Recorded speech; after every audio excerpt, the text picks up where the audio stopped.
الرحمن الرحیم قال اخرج منها مذءوما مدحورا لمن تبعك منهم لأملأن جهنم منكم أجمعين صدق الله العظيم. الصلاة والسلام عليك يا سيدي يا رسول الله وعلى آلك وأصحابك يا سيدي يا رحمة للعالمين. پچھلی آیت میں آپ نے کل سے بات فرمایا کہ شیطان نے اللہ کی بارگاہ میں عرض کی کہ میں ابن آدم کے آگے پیچھے دائیں بائیں سے آؤں گا اور ان کو راہ راست سے بھٹکاؤں گا. بہت ہی کم لوگ ہوں گے جو ان میں شکر کرنے والے ہوں گے. تو اللہ تبارک و تعالی نے ارشاد فرمایا قال اخرج منها مذءوما مدحورا. اللہ نے فرمایا تو یہاں سے ذلیل و مردود ہو کر نکل جا.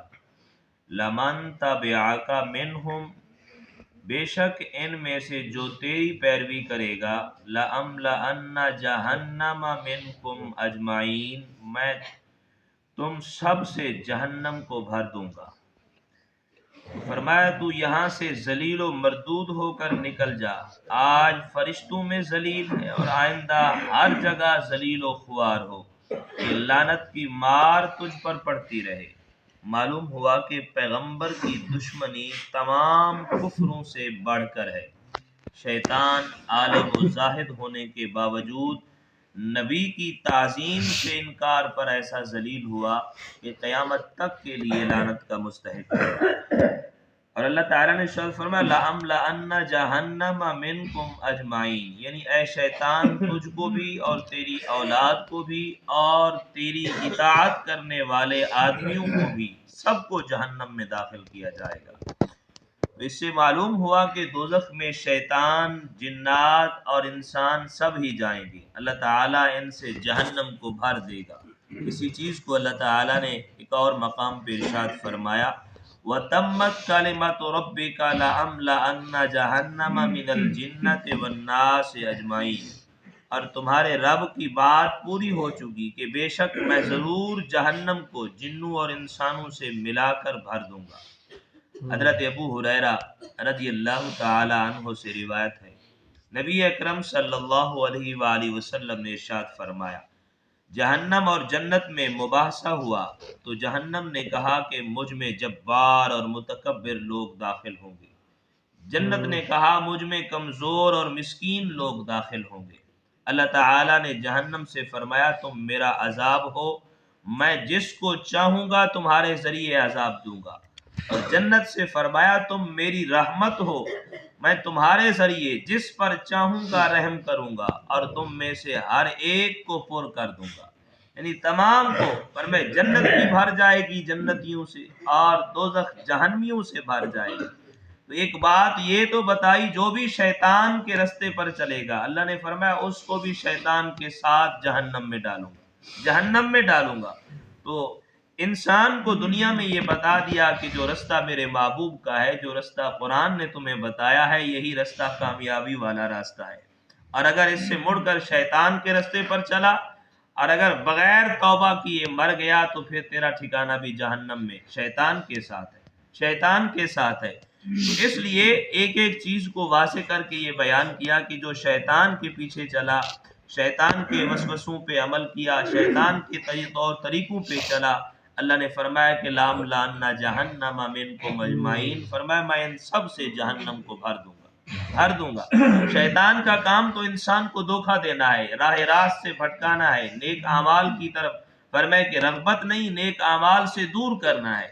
تو جب شیطان کا کام ہی اللہ سے بندے کو دور کرنا ہے تو پھر انسان کو سوچنا چاہیے کہ میں کس راہ پہ چل رہا، آیا کہ اللہ کی فرما برداری والے کام کر رہا یا اللہ کی ناراضگی والے کام. تو دنیا میں وہی عمل انسان کو اور آخرت میں کامیاب آئے گا جو اللہ کی رضا کے لیے کیا جائے، اللہ کی رضا کے لیے کیا جائے. کئی مرتبہ میں نے یہ باتیں عرض کی کہ جب انسان ذرا زیادہ عبادت کرنے لگ جاتا ہے تو دل میں یہ وسوسے بھی پیدا ہوتے ہیں کہ اب تو بڑا عبادت گزار بن گیا ہے، تو بڑا نیک ہے، اب تیری ہر بات سنی جاتی ہے. فرمائے کہ تو لوگوں میں بڑا متقی پرہیزگار بن گیا ہے۔ یہ باتیں شیطان وسوسے ڈالتا ہے، انسان کے اندر تکبر پیدا کرتا ہے۔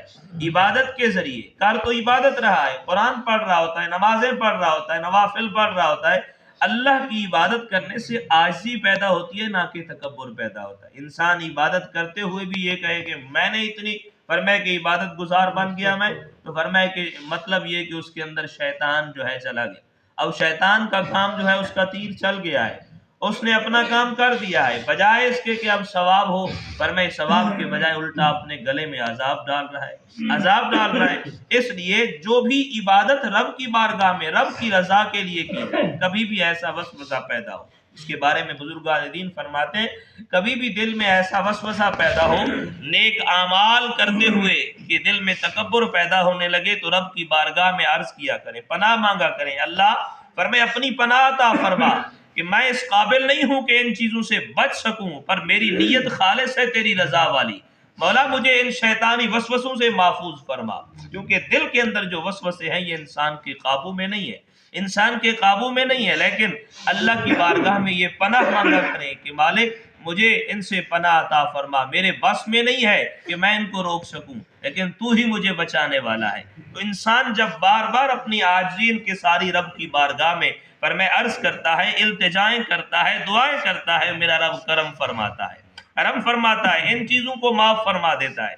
تو یہی چیز قرآن نے ہمیں بتائی کہ اللہ اور اس کے محبوب کی رضا کے لیے جو بھی نیک عمل کریں گے وہی ہماری کامیابی کی ضمانت ہوگا، اور اگر شیطان کے پر میں بتائے ہوئے رستے پر چلے تو دنیا بھی برباد ہوگی، آخرت بھی برباد، آخرت میں تو کچھ بھی نہیں ملے گا۔ اس لیے فرمایا کہ آج زندگی کی جو سانسیں باقی ہیں انہی میں یہ موقع ہے کہ ہم اللہ اور اس کے محبوب کو راضی کرنے کے لیے نیک اعمال کریں اور اپنی آخرت کو سنواریں۔ اللہ تعالی ہم سب کو قرآنی تعلیمات کو صحیح معنی سمجھ کے عمل کی توفیق عطا فرمائے۔